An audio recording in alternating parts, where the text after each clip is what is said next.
Welcome to the Caffeinated Milk Dispenser Podcast, where we keep it raw, real, and unfiltered about motherhood, life, growth, and everything in between. I am your host, Sabina, and today I have a treat for you.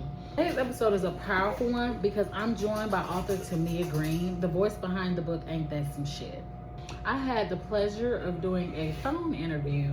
So in a few minutes, I'm going to take you guys into that beautiful interview that we did so that you guys can see why I say reading that book for first-time mothers, parents, third-time mothers, second-time mothers, everywhere in between. If you're thinking about having children, I feel like this book is the perfect thing to read to give you insight on the real, raw truth of what being a parent is. She involves and includes just about everything you can think of: marriage, self-love, self-growth, self-worth, forgiveness, fear, forgiving your partner, loving your partner, giving your partner grace, everything it takes to go, what you go through with your children, from potty training to maybe acting out to how they get along together.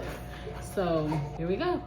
Hey, Tamia, I'm so glad to have you here today. Thank you for joining us. I'm so glad to be here, girl. Thank you for having me. Absolutely. So I want to jump right in. We're going to be talking about your new book, Ain't This Some Shit? Yeah. Congratulations. Now, I read the book and it is a phenomenal book. I feel like it's not just for new moms. I feel like it's a book for moms of all different paths because it literally has some of everything in there. Literally. Even if like you're thinking about starting a family, I feel like this is the perfect book to like tap into because girl. So let's start at the beginning. What inspired you to write Ain't That Some Shit? And what moment made you finally say, I need to tell my story? Good questions. Good start. Okay. What made me write the story is my son's shit story, chapter 1. The shit story. Yes. The fact that my son, at the time, continuously was shitting and smearing his shit all over his room. And I was sick of it. And I'm like, nobody told me about this shit. Right. And why is everybody acting like they don't know nothing about this shit? Okay. So I kept saying, I'm about to tell everybody about this shit. And of course, I was telling all my family, telling my friends and stuff. Honestly, it started with telling you guys to get some feedback and to get some help. I'm like, okay, what the fuck am I supposed to do? But then, of course, people said, you should write a book about this, or you should. And I'm like, oh, okay, yeah, okay. And then my sister said it maybe 2 or 3 weeks before I published the book. She was like, no, for real. Yeah. You need to write a book because all the things that you're telling me about that's pertaining to parenting, she's like, so many people can relate to, but they don't really know that they have other people out there to relate about it. So she was like, you just need to kind of get that information out there. She said, and I mean, why the fuck not? Let people read it, they read it. If they don't, they don't. I'm still such a new mom that I don't always get to be in my other self. Yeah. Because I'm still, since I am a stay-at-home mom, like my girl right now. Okay. I'm still momming so much that some days it's still a little bit like, all right, now I'm ready to be Tamia today. But it was hard. It was hard. Like, one of the things I had put in here, and I was like, let me see. When I said, right here,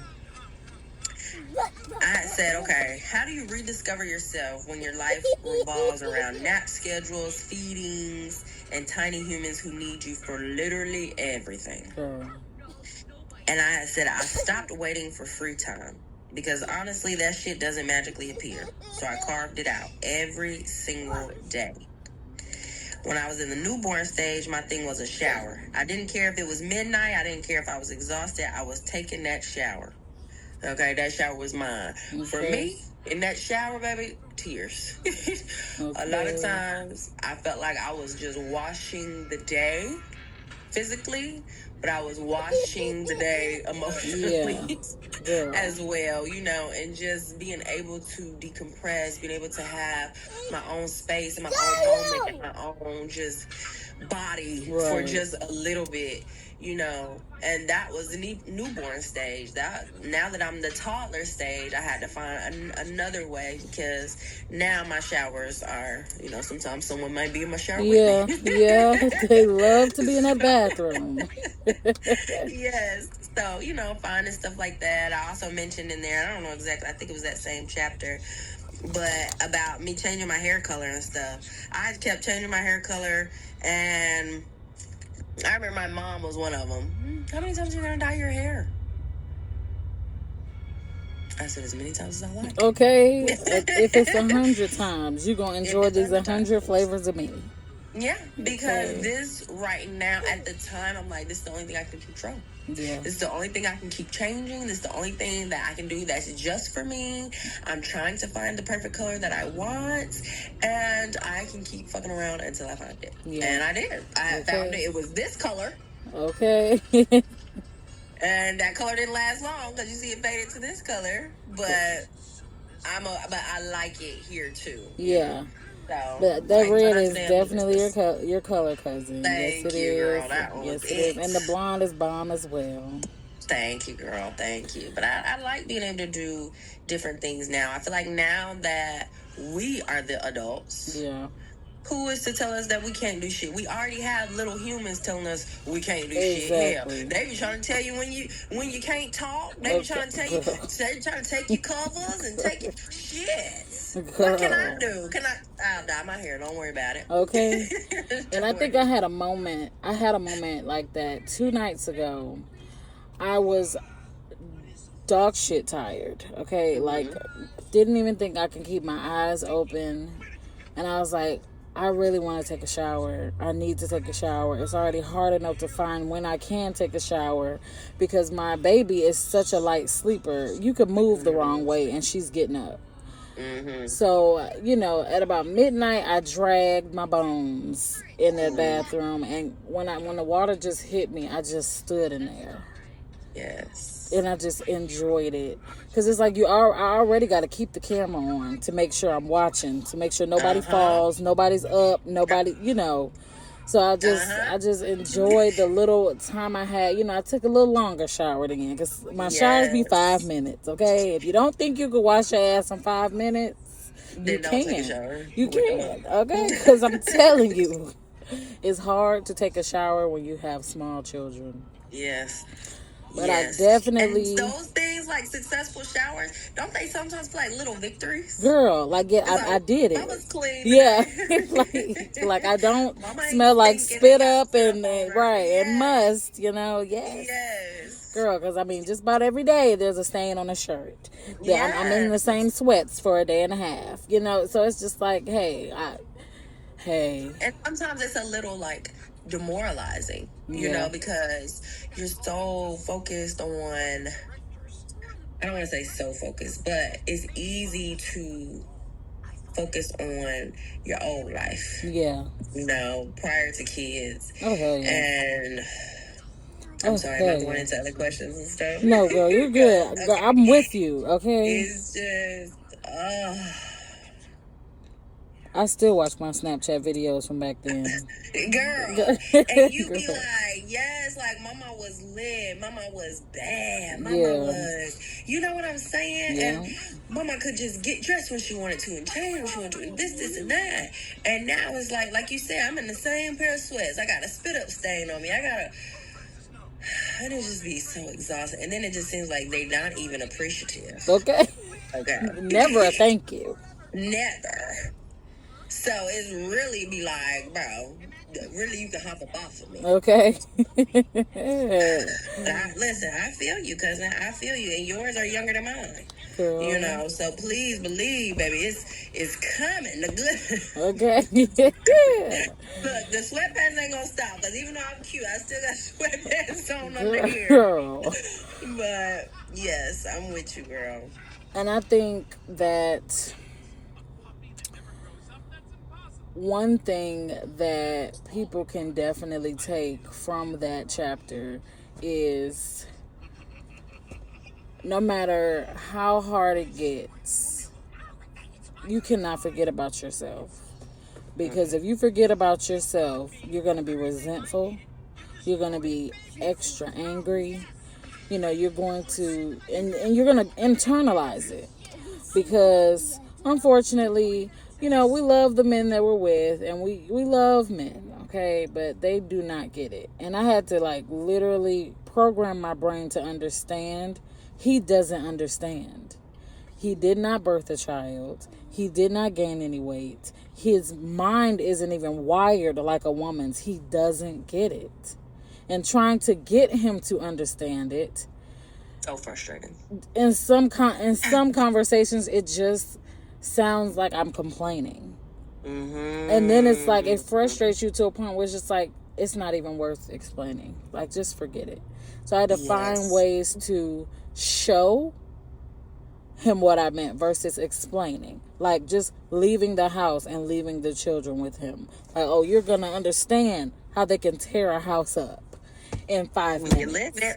Okay? Yeah. You're going to understand. Yeah. I'm going to make you feel me. Because he thought it was me. Oh, why is the house messy? That baby can't mess that house up like that fast. Okay. Well, I'll be back in 3 hours. Right. Okay? And I came back and marker was everywhere. I said, you let him write on everything? Listen, it kept him quiet. We can clean it. See, girl. They be speaking a different language when they the ones that's the primary parent. Girl. They be speaking a different damn language. And that's the thing. I mean, you said it. You said it. You said it. Why waste our breath? Why sit up here and keep trying to explain to them? They can't understand.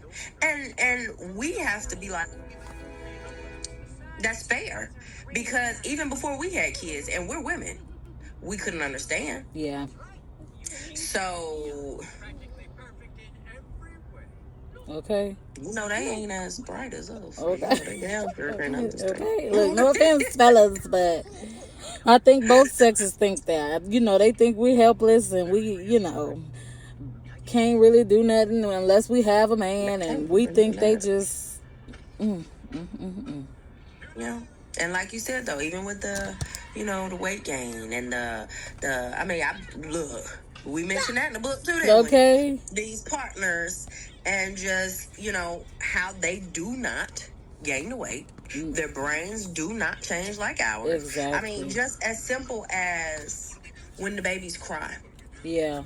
It doesn't affect them the way it affects us. It does not affect them nearly as much as it affects us. Yeah. And, like, my husband will be like, babies cry. Like, why can't you just let them cry? I said, because my brain and my body won't let me. Exactly. It physically makes you feel sick. Literally. When your child is screaming. I'm like, dude, I said, you have to think about it from way back in the day. We've been having babies for a long time. Exactly. I said, so think about it from way back in the day. I said, it had to change us so that we could know naturally how to care for these little humans. Exactly. So obviously when they cry, which is them saying they have a necessity, mom can't ignore it. Exactly. Because mom is here to provide the necessities that they need. Exactly. Like, that is literally, like, in our biology, it started from when they were in us. They could feel our emotions. They could feel, you know, everything we eat, everything we do, and then they respond to it. A movement, a kick, tightening up in your belly when you're upset. Then to come out into the world, everything is like, okay, this cries for this. You literally learn their cries. Right. That's a poop cry. That's a hunger cry. Oh, that cry's not that serious. They just want to be picked up. Oh, Right. they woke up from their nap, cried. Literally a cry for everything. Even into the toddler stage. You know, when their cry is, okay, nope, that's a spoiled cry. Okay, nope, that's a real one. So it's like men, I don't think they'll ever understand us when we say, you know, I'm not just going to leave them there and cry. That's why it was so hard for me to sleep train. Because I get a lot of women have sleep trained. A lot of women and men have experienced the, you know, leave them in there, cry, cry, cry. I couldn't do it. I could not do it until I had to do it when I brought another baby home. I had to do it with my toddler. But it still was the most excruciating pain to watch him cry, listen to him cry. I would literally have to put him to sleep, put him in there. Every time he would get up, I would rock him back to sleep and put him back. So yeah, sleep training was not. It was hard. I was gonna say it was not easy for me either. My experience was easier than yours, but it was very hard hearing them cry and stuff. I think it was helpful for me because, you know, your husband's on the road more and mine is home more, and I could be like, okay, I gotta leave. You know, I could go far enough where I didn't hear him, but we also compromised because I didn't like that. He just gonna cry all night. No, we're not gonna do that. Yeah. So I had found where we had just went every couple of minutes. Like when he first started out, okay, you can cry for a minute. Then I'll come just rub your back, you know, console you, whatever the case, give you a pacifier because he was using pacifier at the time. Then I'll leave back out. Then okay, maybe then 2 minutes, then 3 minutes, you know. And then as time progressed, and I'm like, all right, now you got to wait 5 minutes or something like that. Right. But I couldn't do that crying all night either. I couldn't. Yeah. It's so hard. And thankfully with my second one, we didn't really have to sleep train her. She just went on in her room, went on in her bed. I said, oh, honey, I like you. Yeah, I've learned that girls progress quicker than boys and they're more independent. Yes, and I'm trying to figure out. See, it's hard for us to say because we both have boy than girl. Yeah. So my other homegirl, she has boy than boy, back to back, just like us. So I'm really curious to see how her baby boy is going to be because I want to know if it's a younger sibling thing or if it's a girl thing. Because I do always say girls rule and boys drool. Okay, girl. Fact of the matter. Okay. Yeah, definitely. If you find out, let me know. Because I do understand, like, younger siblings want to move as fast as the bigger siblings. I do get that from her, too. She does copy her brother. But it's like... It's helpful for us. Yeah. A lot of times. Sometimes it's not. Because they're going to want to do stuff that you're not old enough to do, you're not big enough to do, you're not, you know. But as far as sleep training and potty training and talking and stuff like that, it's been very helpful. Yeah. That she want to copy her brother. Okay. Girl. Let's get on potty training for a second. Because you have potty training in the book, and it's a definite lie. Okay? Now, I try to follow the book that you gave me. I mean, I have bought toilet seats for the big toilet. I just bought a regular pot. You know, I try to let him walk around naked, put him on the pot. Girl, it just isn't. I don't know if it's me and laziness, too. It probably is. I can't hear you. Okay.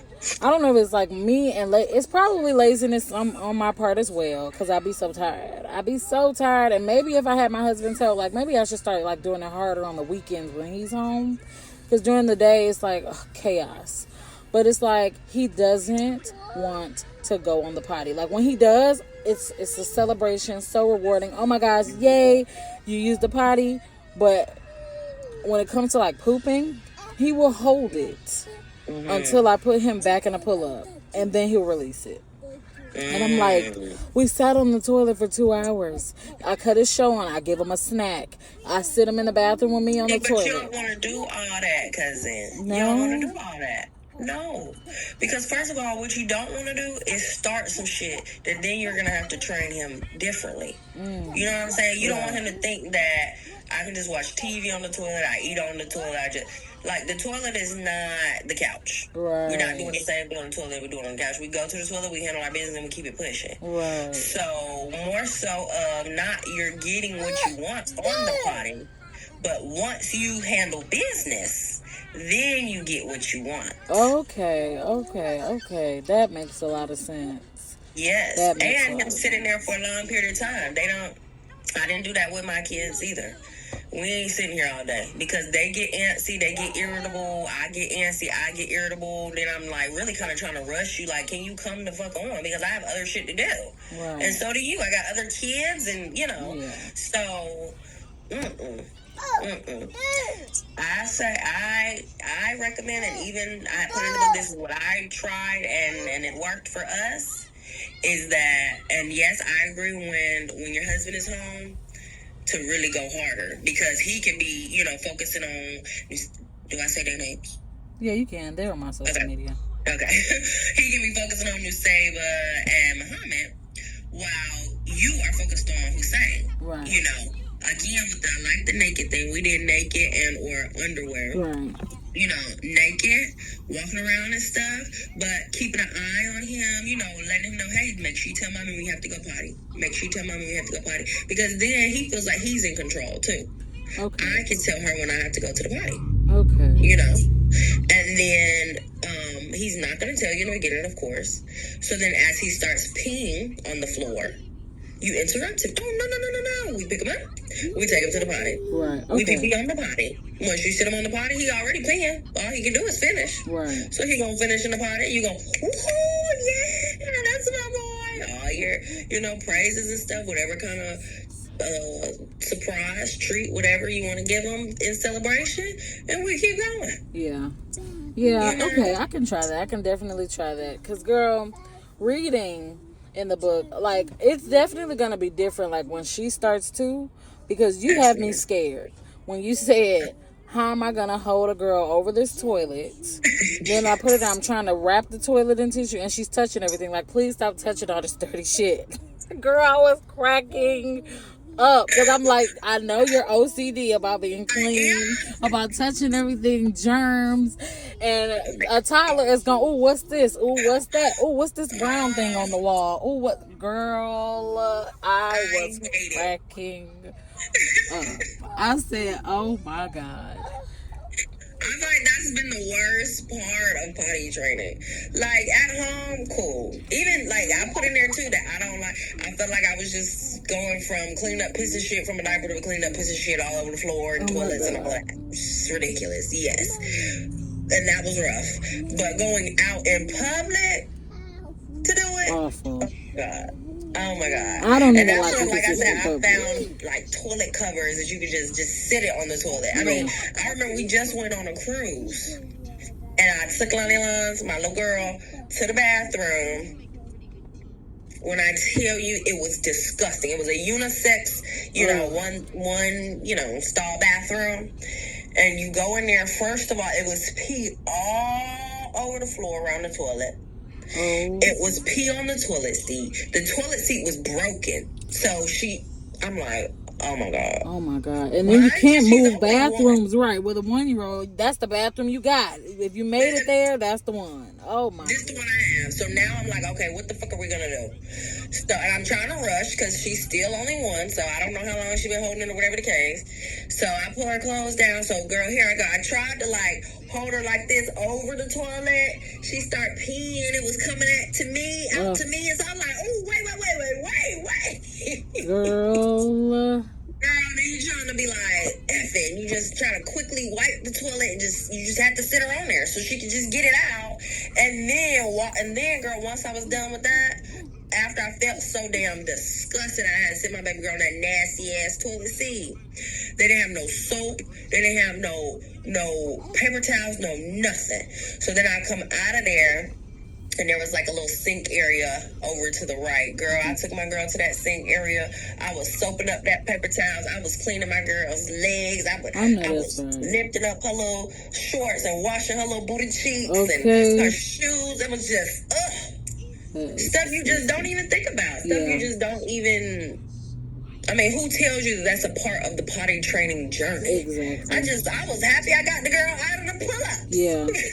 Yeah. But I think all moms understand. Like, one thing a mom is going to understand is, like, nursing in public, washing your baby in public. Like, one thing people are just used to, especially mothers, is seeing a naked baby. Because it's like, this is where we're at right now. This is what we have to do. There's no other options. Yes. So I think, like, we definitely as mothers together give each other grace for that. Because it's like, when a mom with older kids see that, so I've been there. However many kids they got, I've been there 6 times. Or I've been there 3 times. Or, yeah, hell yeah, I understand that. So I think that is definitely a place where no mother should judge. I agree. No mother should judge. Does that say that no mother is gonna judge? Oh, absolutely not. Absolutely. But ask me if I give a fuck. Okay. Okay. Because I mean, at the end of the day, we're just doing the best we fucking can. Okay. Facts. Speaking of that, I have a quote. I correct them, I love them, I build them. Whether you stay home and do it, whether you go to work and it still gets done, you are doing it. You are capable enough to create life, and you are capable enough to nurture it. You are smart enough, you are intuitive enough, you are strong enough. Then it says, you are that woman, you are that mother, you are that bitch. I know we're not supposed to say this stuff out loud. We're not supposed to sound cocky. We're not supposed to act like our shit don't stink. But why? Why are women, especially mothers, expected to shrink their accomplishments so other people feel comfortable? Why can't we say, I did that shit? And that right there, I immediately screenshot that shit, because I mean, it literally gives you so much. Like, in that moment, you want to stand up and be like, I did that shit. I did that shit. Like, you want to scream it from the top of a mountain so the world can hear it. Like, I did that shit. Because in moments of motherhood, even though you want to hear it from others, you rarely hear it. It's silence. When you feel so accomplished and you feel like, I got through the day, or wow, I handled that and I really didn't think I could, and it doesn't come. And it's like, you're like, oh my gosh.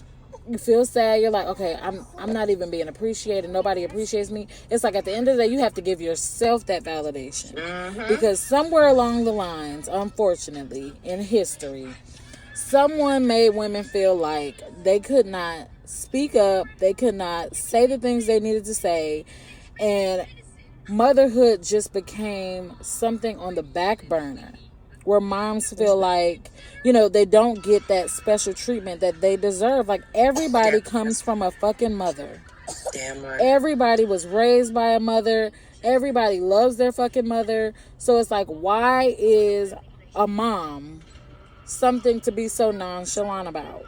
Why can't mothers appreciate themselves? Like, I get we get one day, Mother's Day, but that shit is every day.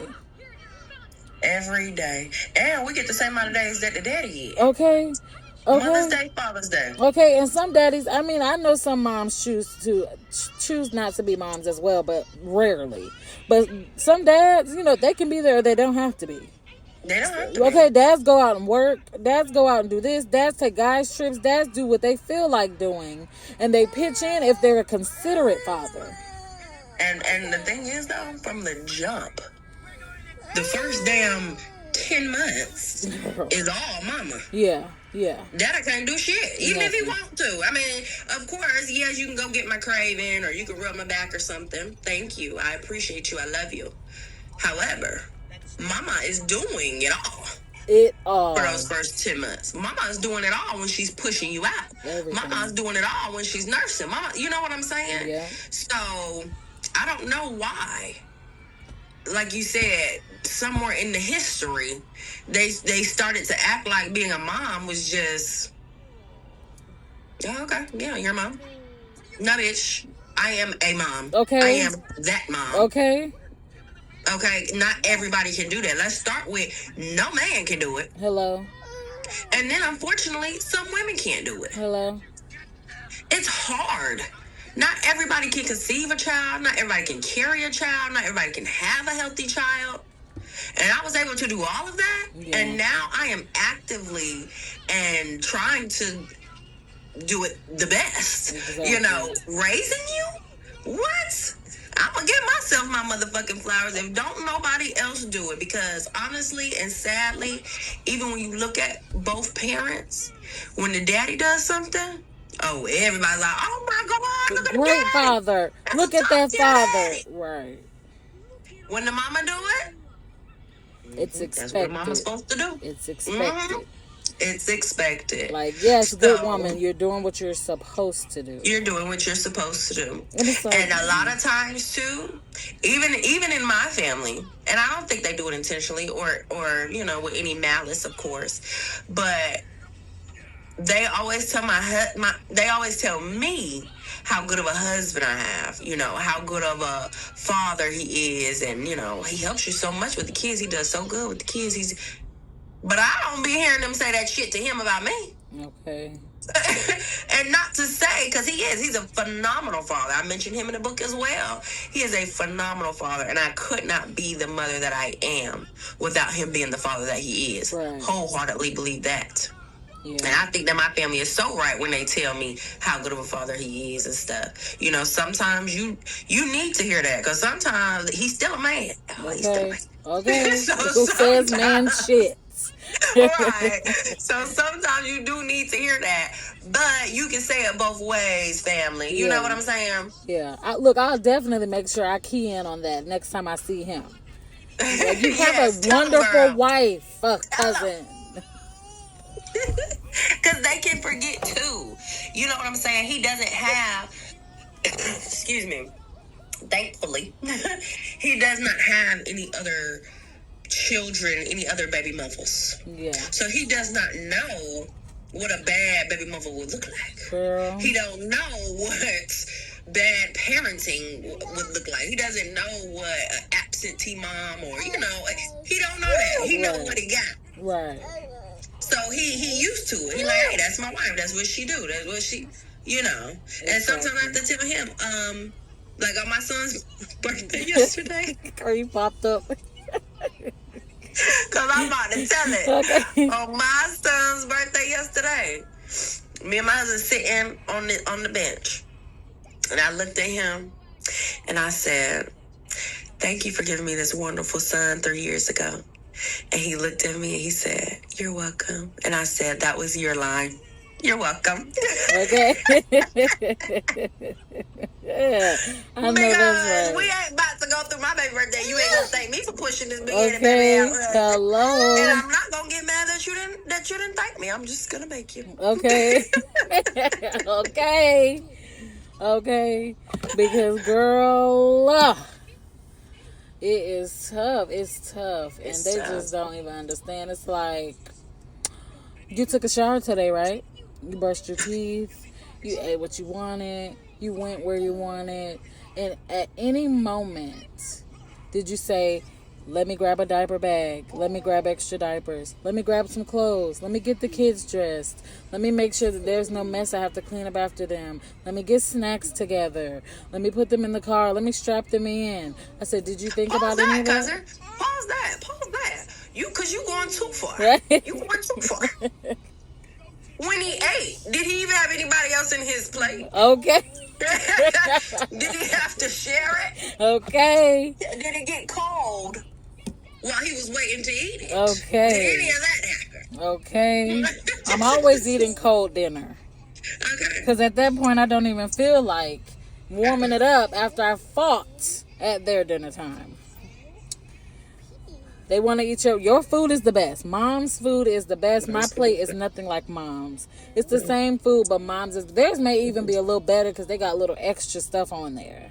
But mom's is better. Mom's is better. And she has to eat off the fork first so we can share it. Exactly. Yep, that's the only way I'm going to get it warm. And then it's lukewarm because I can't have it too hot for their mouths. Yeah. Yeah. Mm-hmm. Yeah, they don't know that struggle. I don't even think the kids really just ask. Eat in private on your own. Yeah, just sneaky. Run in the closet. Yeah. Gotta eat your chips low on the floor in the front seat so they can't rattle the bag. You be in the driver's seat like this. Open up the chips. Your kid, what's that, mama? Okay, girl. Like, how do you see this? Goodness gracious. Oh, yes. They do not understand. And that's why even working and stuff like that, I know, people will be like, well, when your husband gets home, you give him time to what? Time to what? He had time when he drove from work to home in complete silence, just vibing and relaxing. Or if he wanted to jam, talk, whatever he wanted to do from there to there, he had some time to do it. What if I had time to do? Did I have time to decompress? Did I have time for some silence? Did I have time for some music? Exactly. No. Not at all. So, he get here. By the time he get here, it's 30 minutes till bath time anyway. Hello? So go on ahead with them so I can have me a minute. Because guess what? When they go to bed, then you're going to want some wife time, right? Hello? So then when does mommy get her time?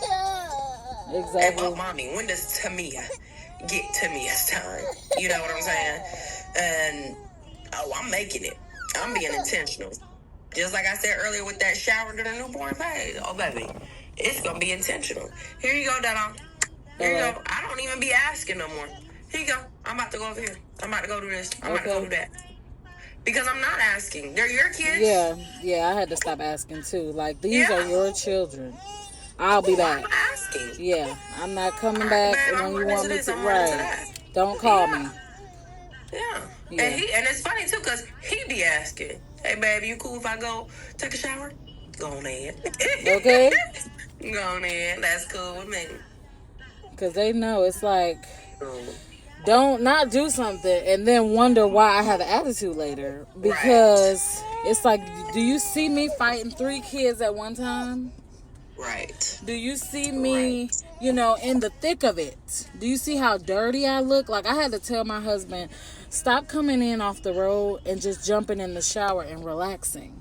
Come in the door and ask, what do you need help with? Because you have been gone for 2 or 3 weeks, or just if it's just a week, you have been gone.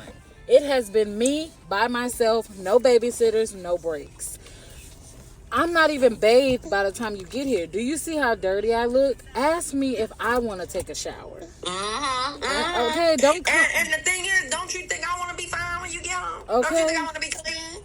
I don't have that luxury. Exactly. I love that you told them that. When you get home, hey, baby, I got them. Go on and take a shower. Yeah. Baby, you don't really get some booty then. Okay. You know what I'm saying? They got to think further. Yeah. I mean, just imagine that, cousin. Imagine. Hold on. Let's just take just a second. All right. You had a busy day. Screaming kids. Shit. Throw up. Ugh. You aggravated. You got a little headache right there, too. Oh, my God. You can't wait for him to get home. He finally come to the door. Hey, baby. Hey, babe. I got the kids. You go home and take a shower. Okay. Immediate relief, for one. I mean, you might be like, oh, okay. Okay, like, oh, now I really got to get fine. I got to smell good. I gotta get it together. I'll be back. Right. Yeah. Then you can take you a nice long hot shower, have a little music playing, lotion up after your damn shower. Okay. Like we do the kids. When the last time we had some damn lotion? Girl, I don't know. I couldn't even find my bottle of lotion, okay? See what I'm saying? To be able to really go through our skincare, wash our face, and put our lotion on, put a little smell good on. Exactly. Then maybe I can come out looking sexy and be ready to mingle with you and hear what you have to say. Hello.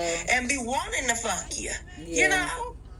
Help me, and then I can help you, baby. We a team. That's the thing. That's been the thing that I've been trying to teach my husband, but I also been trying to teach myself, because as women, we do take on a lot just unintentionally. Yeah. Sometimes they may try to do stuff and we be like, we got it. Yeah. Or we'll already take care of it when they would have taken care of it when they got home, or whatever the case. Yeah. We do take on some stuff. But to know that you have a partner, and a good partner, and to be able to, like, you know what? I'm going to have to not even turn the mom brain off, but turn it down a little bit so that I can't allow dad to come in and dad too. Yeah. And be okay with communicating to dad what I need. I used to hate. I still kind of hate. When my husband be like, what do you need? I'm like, bro, you see this pile of laundry right here? Okay. You see these dishes right here. You see this kid sitting on top of my head right here. Like, pick anything. Yeah, just pick something. Just Like, what do you see in here that's not normal? Yeah. But then, cousin, I said, fuck that. I said, I'll be okay telling that nigga because... Can I say nigga? Yeah. Okay, I don't know. But I'll be okay telling that nigga because simple example. And this don't even have nothing to do with the kids. We're moving next week. And I said, okay, babe. We put the kids down for a nap. This was yesterday, so I was still sick. So I said, I'm going to lay down for a little bit because I'm still not feeling good. I said, what are you about to do? He said, well, I'm going to see what else needs to be done for this move and take care of that. I'm like, all right, cool. Like, it almost turned me on. I'm like, hey, okay. So I said, okay, baby. So towards the end of the nap, I text him like, hey, can you come upstairs so we can chat real quick before the kids wake up? He comes upstairs and said, hey, baby, what did you end up getting done? Oh, no, I was chilling. He was Girl, chilling. stop. He was like, yeah. He was like, I couldn't really figure out nothing to do. He was like, I mean, I guess I can take these curtains down. Looked up at my curtains in my room to take them down. My blackout curtains. Oh, my God. And we got a week to it. No, you're not taking down these blackout curtains, bro. Oh, Go downstairs. Girl, I gave him a whole list of stuff. Baby, you can do this, you can do that, you can do that, you can do that. He was like, oh. Okay, all right. Well, I'll take care of it. I'm like, and initially, you know, your initial thing be like, don't even fucking worry about it. Because the fact that I had to tell you, like, just made me be like, girl. But when he said, okay, I'll take care of it, I just said, okay. And he did, girl. Everything on that list, done. Yeah. Done. Yeah. So, you know what? If you need me to tell you, I'll tell you, boo. I'll tell you because I need it to be done. And I need it to be done the right way. I need it to be done in the right order. Because you taking my curtains down 2 weeks before we move is just not the right order. Exactly. Okay. And it's like men don't realize, I don't want to say they want to marry their moms, but they want to marry women who can get shit done and handle stuff and give direction like their moms. Oh, yeah. For sure. And they don't even realize it. They don't even realize it because it's like, okay, I've given you a book with all the instructions in there. Follow it to a T. And they will still call. Okay, now what do I do here? Okay, and what happens here? And like I literally be like, okay, is it that hard to? Okay, just don't worry about it. Okay. If we don't tell them, teach them, correct them in the beginning, then we can't be mad. Yeah. Later. Facts. Because at least for us, you know, this is the beginning. Yeah. This is the time to, as we're, raising our kids and training our kids. I hate to use the word training, but shit, we training them. Yeah. We're training them, potty training them, sleep training them, all types of training them. So as we're training our kids, we also have to train our husbands and we also have to train ourselves. Yeah. Because the thing is like we said, our minds and bodies change. Yeah. To be able to care for these kids. Theirs don't. Yeah. So they are trying to figure it out while also trying to figure us out while also not trying to step on our toes because you know we got it. Exactly. Because like not too much. Like okay. give my baby, you know. Yeah. So it is. It's a lot to navigate. Yeah. For all of us. Heck yeah. Really. And even in the book, I said, too, give them daddies some grace. Give ourselves some grace. Give them kids some grace. Yeah. I mean, and laugh about the shit. Because the men going to do some shit. They would just be like, absolutely. Why the fuck would you do that? Okay. I remember this lady saying, I don't know. Either way, the saying was, mothers change from the beginning. They already know what's coming. And so they are starting to train themselves to be mothers from the moment they find out they're pregnant. But dads learn from when they get here, from the experience of going through everything, the wake up, the late nights, the potty training, they learn going through it. We learn before. We read stuff, we learn from other mothers, we get advice, so we prepare ourselves long before the child even gets here. And when I heard that, I said, okay, well, let me give him more grace. Now, mind you, my husband was already a father. But I'm not going to say a father. I'm going to say he was already a dad. But I think that now, like, since we've had our children together, coming home to them every day, you know, seeing them every day, dealing with them, you know, I think now he has definitely grown in the fatherhood department. Because it's like, you know, even having his first girl, it's like he has definitely like softened as a father.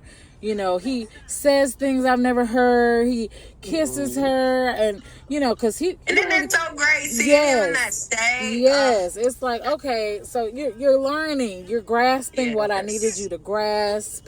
You know, and they just don't understand when we just see them in dad mode. It's just so beautiful. Yeah, it is. It's like, okay, I forgive you for everything. Yes. Definitely. Like, okay, yeah. So I definitely learned to give him more grace because, you know, even though he was a father, he's still learning. And he's trying. Exactly. That'd be the biggest thing because, like we said earlier, like, dads ain't gotta be there. A lot of dads feel like they have an option. And the fact that our husbands are like, oh, baby, I don't have no motherfucking option. I'm a father. Yeah. And that's what the fuck I'm going to be. Yeah. And that alone motivates me to be like, okay, well, I'll teach you whatever the hell you need to be taught. Exactly. I will keep working with you as long as you keep working with me and working with them. Cool. Exactly. We in this together. Like, we both had them. We both raised them. And just seeing and knowing how different they will be. Yeah. Having both parents, you know, being involved, being there, being teachers, being disciplinarians, just doing it as a partner, as a team. Yeah. Not just being all on mama. Heck yeah. And let's dive just a little more into the partnership because, you know, in the book you mentioned like how it's like a constant strive to learn how to be partners in this new walk of life. Like we are, now we have humans that we have to teach how to healthily love somebody, you know, how you're supposed to, you know, do it for when it's their turn. You know, you have loved me through labor, and if you're, you know, lucky enough, you have a good labor partner, someone who's, you know, rubbing your feet there throughout all of that pain, and then after labor, when you have this human that, you know, they just send you on your way with, it's like to stay with me through this, to not decide, okay, this is too hard. Okay, I haven't gotten any sleep. I'm already going like this. Yeah, I'm spiraling. Yeah. Okay, I'm up till 4 a.m. even if the baby's asleep, just making sure no one's rolled over on me. Yes. You know, like, okay, I'm planning tomorrow. Like, okay, what are we going to do? How are we going to do this? When is he going to wake up? Is he going to eat? If he sleeps too long, now I'm waking him up to eat just to make sure he don't starve to death. And to stay with me through, I have not had a shower in 5 days because I just had a baby. I haven't brushed my teeth. And you're coming home, cleaning up everything around me because I that's a last thought to pick up something off the floor to wash a dish. You know, the only thing I'm doing is caring for the baby. So it's like to be, you know, to hold firm in that. I think it makes a woman love her partner more. Oh, yes. And then it's like, now in the toddler stage, because that's where we are, it's like, now it's really like, okay, they're always up during the day. You got to find intimate moments between yourself, you know, some days, because you can't just be, you know, a brick wall every day. Right. But it's like, okay, boom. Are we doing it in the closet today? How are we going to go on a date? What is this? What is that? Girl, what is a date? Girl, what, right. You can get to the point you like, what is a damn date? Girl, yes, like you said, be in the closet. The baby be on the bed. You done close the door in the closet. Trying to get a quickie in, baby. Girl. It's all types of, listen, it's ridiculous. It is. And it's a lot. It's a lot. But like you said, even like how you mentioned how they treat you, you know, at delivery and after delivery, even pregnancy. Yeah. How they treat you during pregnancy. Yeah. While you are growing and transforming and in pain and have cravings. And are you going to get my cravings? Yeah, okay. Are you rubbing these swollen feet? Are you still telling me I look beautiful? Are you, how are you acting during that? Are you coming to doctor's appointments? Yeah. Are you, helping out with picking out names and stuff like that? Are you at the baby shower? Because you the daddy. I don't like when daddies don't be at the baby shower. Okay. So, I mean, from beginning all the way, you want a partner that's going to be with you. That's going to be your partner from freaking conception. Like I said, I'm going to say it one more time. My baby's birthday was yesterday. Okay. He turned 3, okay? And today, me and my son, me and Grandma's, we were looking at old videos and stuff. I was like, look, baby, I said, this is when we found out you was pregnant. And I showed him a little video when me and his dad in that video finding out that, that we're pregnant. Showing him some pictures of when he was in my belly, when he was born and stuff. But you want a partner that is there from the fucking jump. Because that makes such a difference. Like, I feel like I've been able to get back to myself quicker. Yeah. Because I have such a great partner. I feel like I've been able to love on my kids and teach them the way I do because I have such a good partner. And again, from the jump. Yeah, it really matters. It really matters. And it's unfortunate that every woman doesn't get to experience that. And in the world we live in, the woman gets blamed. Oh, well, she opened her legs for that guy and ignored the red flags. But it's like, that's not necessarily the case. People don't give each other grace, and they don't realize that you're constantly changing. The man you met may not be the same man when you get pregnant. The man you started pregnancy with may not be the same man after pregnancy. Because, pregnancy is already hard enough on a woman. But everything that she has to try to factor in to keep her relationship healthy, on top of how she feels. In the first trimester, you're tired as hell. Like, it almost makes you like, it makes you so emotional just because it's like, I can't get enough sleep. Literally. So it's and nausea takes me out. Really? I don't care. I have a pretty high pain tolerance and all that good stuff. Like, I could be in some pain and stuff like that. Nausea, that should be having me on my ass. So that morning sickness stuff, when I first got, oh my God, that was worse than anything. I didn't have any. Oh my God, it was awful. I wish I could have experienced it just because I want to know what it's like, but I did not experience it at all. Like, not even any nausea for both pregnancies. But I'm not a throw-up person. I always get diarrhea. I always get diarrhea. So I've never really thrown up a lot in my life. I can count on 2 hands how many times I've thrown up. Oh. And it's under 10. So it's like, I am a shitter. So when I get sick, I have diarrhea. So it's like, I really wish I could have experienced it just to go through all the feels of pregnancy, but that's just something that never came. Girl, I'm glad it didn't come for you. It came for me for both pregnancies. Oh my God. I remember my second pregnancy. I got a newborn right here, and I'm in the motherfucking toilet. So, yeah, you don't want that shit. It was fucking awful. Oh my goodness. But I will say that it is a wonderful blessing to have the type of partner that will give you grace and go through all those stages with you, because it's not easy. I labored with my second child for 3 days after they induced me. And it was such a new experience because my first pregnancy, my water broke. It was just such a natural flow. I had to have a C-section, but the way I went into labor was so natural. But with my daughter, they induced me, and at the time I didn't know, none of us knew that I had preeclampsia. We kind of figured I had gestational diabetes, but I didn't go. I think I had to retake the test, but it was too late by the time I was trying to go retake it, and they was like, yeah, we're just going to induce you. She's too big. So I didn't know that I had preeclampsia. So trying to have a baby for 3 days naturally was the worst experience of my life. I had a balloon put in, and within an hour and a half, I was begging for the epidural. Like, I couldn't sit still. I was going back and forth to the bathroom because the pressure on my back made me feel like I had to take a Godzilla shit. And I'm like, it's contractions, the pain in my back, my vagina's hurting. I was in tears. moaning, groaning all over the place. My husband looked terrified. He was just trying to be strong, but he was just looking at me like, my grandmother, they were just looking at me like, oh my God. Listen, and I just couldn't. I know. I know. I remember my first one, at least, and that's not good either way, of course. And yes, I heard that balloon is awful.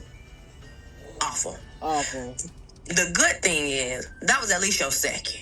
So you like, all right, I we think we know what to expect once we have a second one, but of course all deliveries are different and all pregnancies are different. But with that first one, I remember getting out of that bed. I was in so much pain and stuff like that. And I was like, I have to go to the bathroom. I think I have to go to the bathroom. So I got out of bed. I'm trying to go to the bathroom. And I remember, again, here's the nausea again. I was so nauseous. I was in so much pain. And getting a contraction stuff, girl. I just went straight down to the floor. Oh, my God. Went down to the floor. My husband and mama right there just was surprised. They didn't know I was about to go down. I'm going down. They just come with me and hug me and stuff. Girl, then I'm like, I'm about to vomit. They bring that back, I'm just vomiting. They fanning me. I'm vomiting. I'm hot. I'm sweating. I'm vomiting. I'm in pain. I got to pee still. Oh, my God. I'm having contractions. It's just... And both of mine were vaginal deliveries. Yeah. Woo! They don't explain to you before you go into that delivery room, before you go in that, maternal ward, like all the bodily fluids you're going to have to experience. Oh my gosh. Girl, mine smell like no other. Oh my God. I said, I didn't even smell nothing. Okay. All that pain just takes away your senses. It's like, I didn't even know a smell was, and it makes sense. Yeah. But, he's like, oh no. But it's funny too because they, it's like something in their brain makes them forget the goriness of it though. Yeah. Because even when probably 2 years after Gray was born, I was like, let's watch the video again. He was like, okay. And he's watching, he was like, I don't remember that. Okay. Girl. I'm like, dude, you was there. He was like, nah, I don't remember all that though. Being someone who has seen your video, I will say, I have never seen anything like that. I will definitely say that. I didn't get to experience natural birth, but that is something I have never seen in my life. You can't even describe that to somebody. They just have to go through it. They just have to go through it. What I will say is that every C-section is different, and I didn't know that. Mm-hmm. And then your doctors matter. Because my first C-section, no pain, went beautifully. I was walking the same night. Mm-hmm. My second, I felt like I was being butchered on the table. And it's because I had preeclampsia that the medicine wasn't working. And see, had they knew that or caught the signs, they would have been able to handle it. But I had to go as far as having fentanyl put in my IV drip because I was getting nauseous. I was screaming in there. And C-sections used to go pretty smooth. But for me, I was in there screaming, hollering. I was like, I'm in so much pain. When they say that it feels like an elephant is sitting on your chest, it literally does. And I had to check myself because when I was told by somebody, about the pain that they went through. And after my first C-section, I'm like, oh no, they had to be lying because that was beautiful. I didn't experience any of that. But my second one, I'm like, oh no.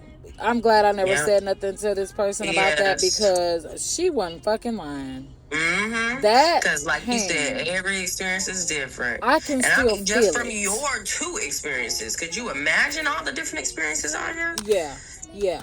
And then I recently found out that a famous TikToker, she died from an amniotic sac abruption or something like that in a C-section. She passed away. So she didn't even get to meet her child. So stuff like that, it's just wow, there are so many different experiences to do the one thing every woman wants to do. Which is bring a baby and that into everybody the world. think is just so damn easy to do. Hello? Like, that is the closest to death a woman will ever get willingly just to meet something that them and their partner created. And I think that it's just so beautiful. I think that more mothers should be celebrated. Hell, there should be a Mother's Year shit. Okay. Because you never stop mothering, even past 18. I still call my mama. Okay, I still call my grandmama. So it's like, even for your grandkids, your great grandkids, your nieces and nephews, you're a mother to everyone. Your and kids' mind you, friends. you're momming while also doing other stuff. Exactly. You don't just mom. You do all the shit dad does and mom. Hello. Like with my second, I worked all the way till the day before she was born. Yeah. Literally. Yeah, that was with my first. Heck yeah. You know, so it's like, yes, I'm still working and creating life, or I'm still doing this and you know what I'm saying? Like, I was working, had a toddler, and was creating life. Exactly. Like we're amazing here, people. We are amazing. Needless to say, we are amazing. Exactly. And that's what I want everybody to be taken away from my motherfucking book. Okay, Hello. We are amazing, us mothers. Heck yeah. Was there a specific turning point in your life that you feel changed everything in you? Having these motherfucking kids. Okay. Simple answer, yeah. Having my son changed everything in me. It changed. I've been changed a few times. Yeah. Like, going to the military is a changing experience. Different things that you may deal with is a changing experience. But I think having my kid, my first one, was the most that I feel like I've changed. Okay. And for the better. Yeah. I have about 3 more questions for you. All right, let's ask them so I can get my babies. In your book, strength and struggle seem to exist at the same time. How do you define strength now compared to before? I think it really depends on the day. Sometimes, for me, strength is survival. Okay. Sometimes it's just, I got up today. My kids are fed. They're happy. They're healthy. Yeah. And that's my strength. Some days I can barely do that, and I have to find strength in my husband. Yeah. But really, I try to find strength in the positive and in the good, because I feel like it's so easy to harp on that negative, to harp on, dang, I did yell earlier and it wasn't even them, I was just frustrated, and you sitting on that, but you're not even thinking about how you recovered. How you were like, you know what, baby, I'm sorry. Mama shouldn't have yelled, but please go sit over there. Yeah. That there is a small victory. Heck yeah. And that there can help you, that helps strengthen you for your next mom interaction. Facts. For sure. Yeah. What role has growth or healing played in your life since the experiences you wrote about? What? Ask me again. What role has growth or healing played in your life since the experiences you wrote about? Okay, so let's start with healing, because that's played a big role. One of the biggest things that I really had to heal from after having my kids, between my oldest and my youngest, I had a miscarriage. And that was very hard for me. And soon after my miscarriage, I got pregnant with my daughter. So I felt like with me already having a kid and with me about to have another kid, I didn't really have time to heal from that experience. And I felt like I really didn't need to. I felt like it was like, okay, well, it happened, but I have to keep going because I have these 2 kids that I do have, and I just have to go. Right. But then after I had my daughter and some other traumatic things happened, I was like, okay, wait. I'm not healed Yeah. from even my miscarriage, and it's affecting my parenting, and it's affecting my wifing, and it's affecting just me being me, and I need to figure out how I'm going to heal from that. Yeah. And that started my journey of like, it's okay to heal from some shit. It's okay to talk about some shit. It's okay to cry about some shit. Doesn't mean that you're living in the shit. Doesn't mean that you're sulking in it or letting it hold you back. But you do have to address it to heal from it. Yeah. And then you can do better, moving forward. Exactly. And I am sorry about your miscarriage. That is a very, a lot of women experience that, and it is, in my opinion, not talked about enough, not addressed enough, and I feel like in the right circumstances, women do deserve to have that time to heal from those things, because that goes back into like people not understanding what our brains do to us when we're preparing for a child.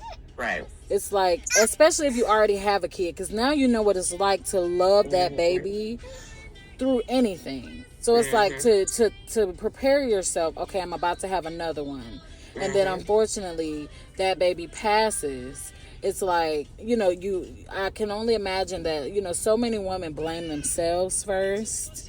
They're looking for a reason, but really, sometimes it's almost like it's just not, there's not one it's just something that happened, or it's just the baby, and it's like, that is definitely scary.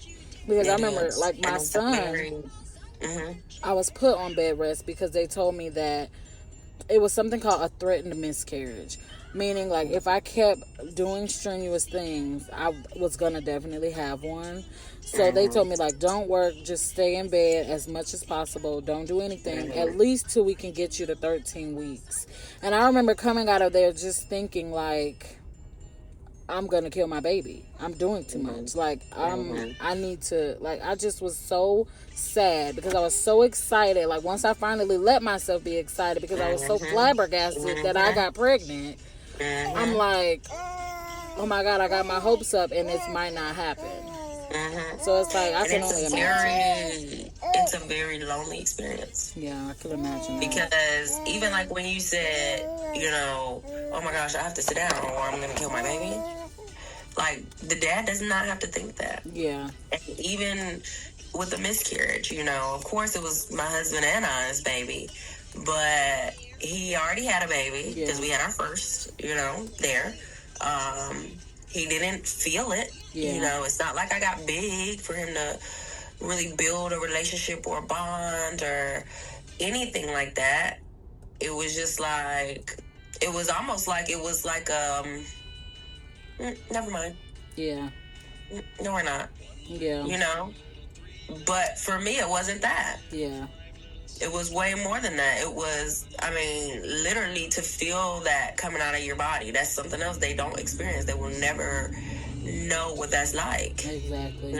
And you just, and then you're crying and you almost feel like people are like, what are you crying for? Because it wasn't tangible. You know what I mean? Yeah. But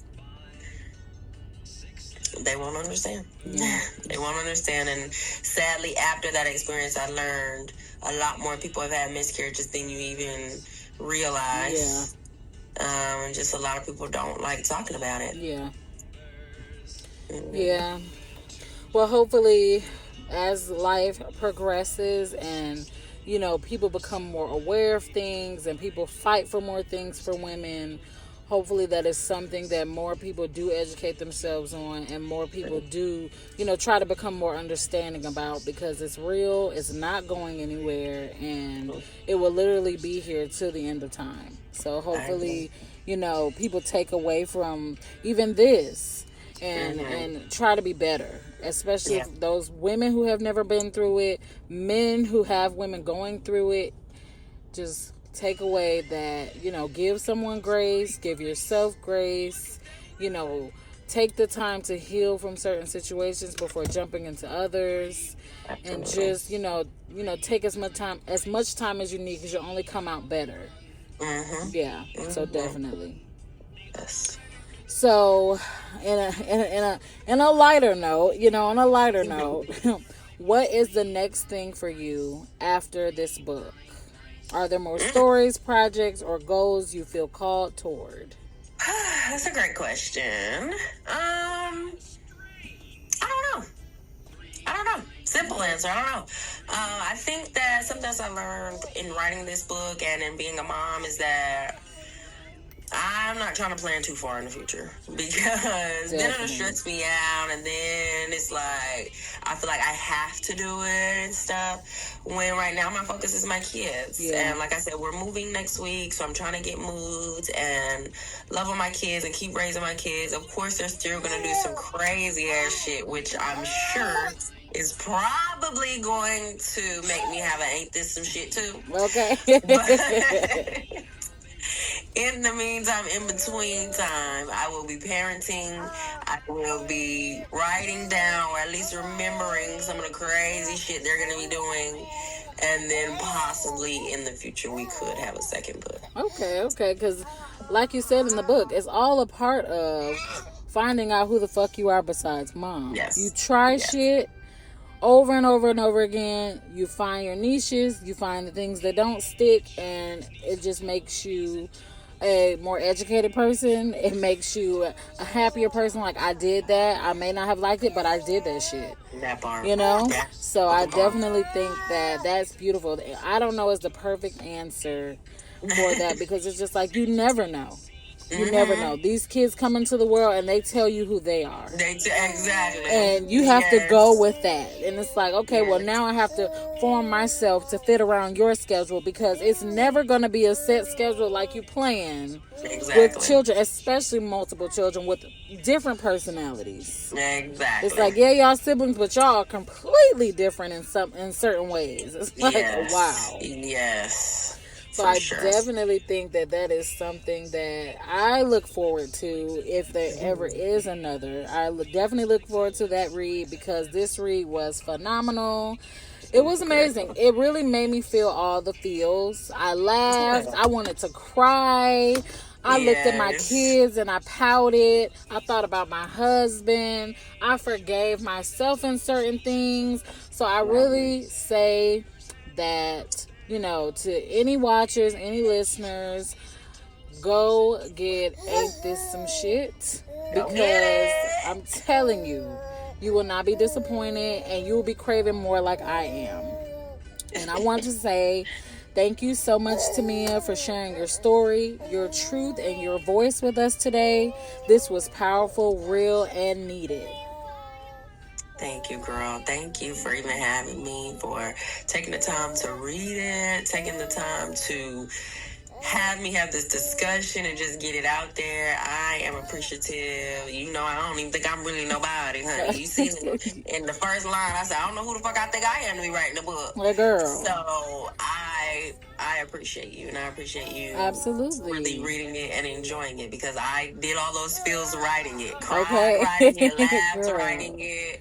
So I'm glad that the readers can feel that. Yes, and like being someone who knows you as well, it just makes me feel so proud, because it's like, I definitely see you so different now. Like, it's so much vulnerability in this book, and like you have a hard exterior, so it's like, to feel what you feel as you're like reading different chapters, it's just like, oh my goodness. And it's like, I didn't even know you experienced some of the things I experienced through motherhood. So it makes you feel so relatable. It makes you feel like, oh my gosh, like I know her. Like, oh my goodness.